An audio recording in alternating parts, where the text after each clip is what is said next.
Tagaytay. Ano, tara. Welcome back to my YouTube channel! Hi vlog, welcome to my guys. Shout down. Hello, good afternoon. Nandito na po kami sa Our Lady of Lourdes Church, ay Parish Church.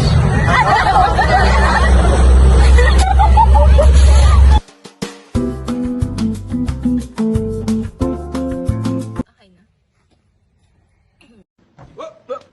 Here I come. Here I come.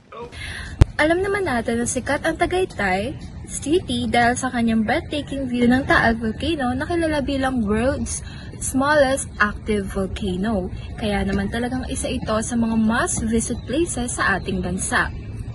Aside from that, Tagaytay is also known for its cool climate all year round. Perfect siya if gusto mo mag-relax, kumain, or mag-bonding kasama ng mga family and friends. One of the places na bibisitahin natin today is the Pink Sisters Chapel and Convent. Ano, tara? Ito ay isang Catholic chapel at convent na pinatakbo ng Pink Sisters. Tinawag silang ganito dahil sa pink nilang habit, kilala sila sa kanilang continuous prayer. Nice. Picnic Grove.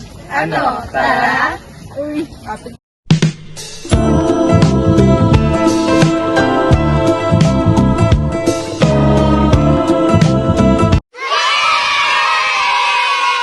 Sa alamat, ang salitang Tagaytay, which is galing sa salitang taga, na ang ibig sabihin ay yung ikakat, and tatay, yung word na father. Meron kasi nung before daw, meron daw mag-father and son na nangaso. Tapos, meron silang hinabol na baboy ramo. Tapos, habang nagngangaso sila, hinabol sila ng baboy ramo. Ay di, ano? Anong ginawa niya?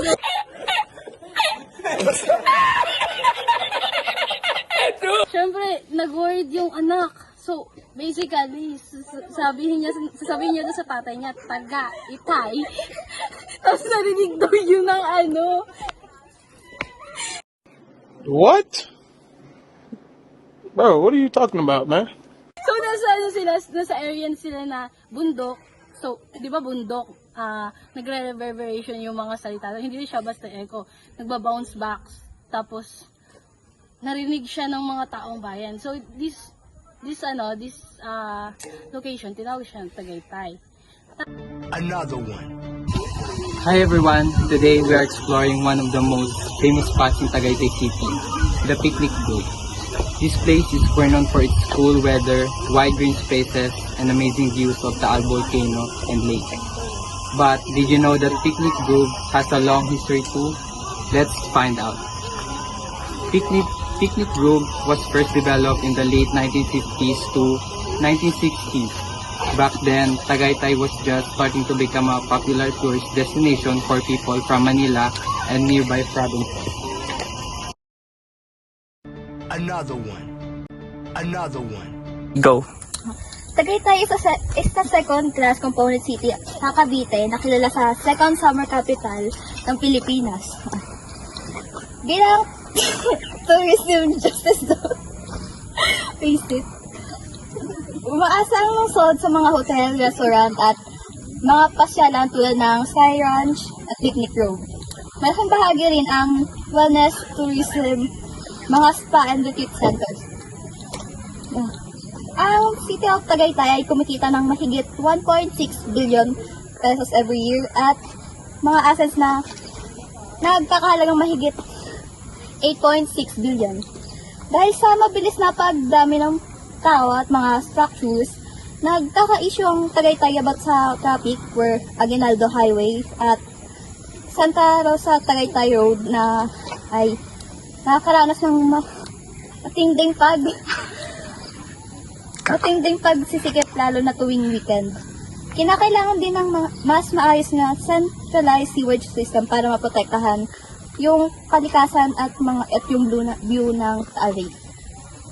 Tagaytay City ay governed by stable political leadership currently led by the Tolentino family na mas pinaprioritize ang status as character city through strict environmental zoning to protect the Lake Ridge view and industry leading digital innovation in business licensing. Ganyan. I just had to let you know you're. She has had me waiting for